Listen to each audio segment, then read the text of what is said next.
Click করার জন্য আপনাদেরকে জানাই অসংখ্য ধন্যবাদ। আপনারা দেখছেন আপনাদের প্রিয় YouTube channel West Bengal DSLI. West বেঙ্গলের ডিএর আপডেট এবং বেতন বৃদ্ধির আপডেট প্রত্যেক দিনের জন্য পাবেন।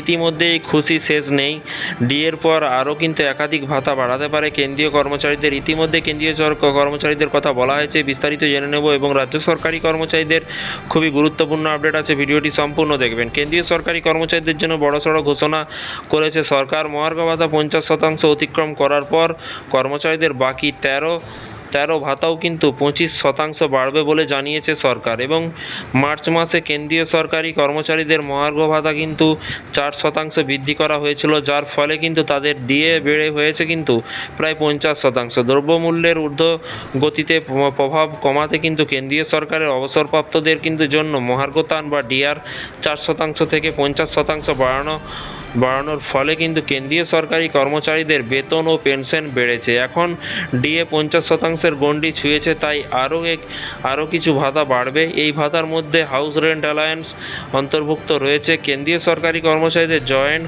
কনসালটিভ মেকানিজম ন্যাশনাল কাউন্সিল এর সম্পাদক কি বলেছে, শিবগোপাল মিশ্র করোনা মহামারী চলাকালীন আটকে থাকা 18 মাসের বকেয়া মহার্ঘ ভাতা দেওয়ার জন্য কেন্দ্রীয় সরকারের কাছে আবেদন করেছে এবং বস্তুত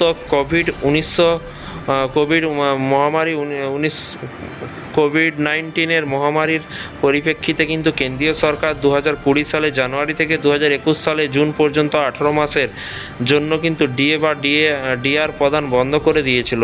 কেন্দ্রীয় সরকারের অধীনে কর্মরত কর্মচারীদের মহার্ঘ ভাতা এই বছর মার্চ মাসে 4% বৃদ্ধি করা হয়েছিল, যার পরে কিন্তু তাদের ডিএ বেড়ে 50% হয়েছে। এইভাবেই কিন্তু কেন্দ্রীয় সরকার পেনশনভোগীদের মহার্ঘতানও কিন্তু বা ডিআর 4% থেকে 50% বাড়ানো হয়েছে, যার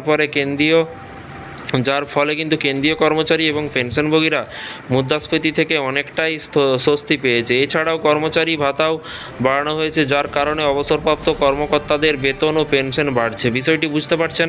এই ছিল আজকে একটি ছোট্ট আপডেট। এই ধরনের নতুন সরকারি কর্মচারীদের আপডেট পেতে চ্যানেলটিকে ফলো করবেন, চ্যানেলটিকে সাবস্ক্রাইব করে পাশে থাকা বেল আইকনটিতে প্রেস করে রাখতে ভুলবেন না। ভালো থাকবেন, সুস্থ থাকবেন এবং নিজের খেয়াল রাখবেন। Thank you.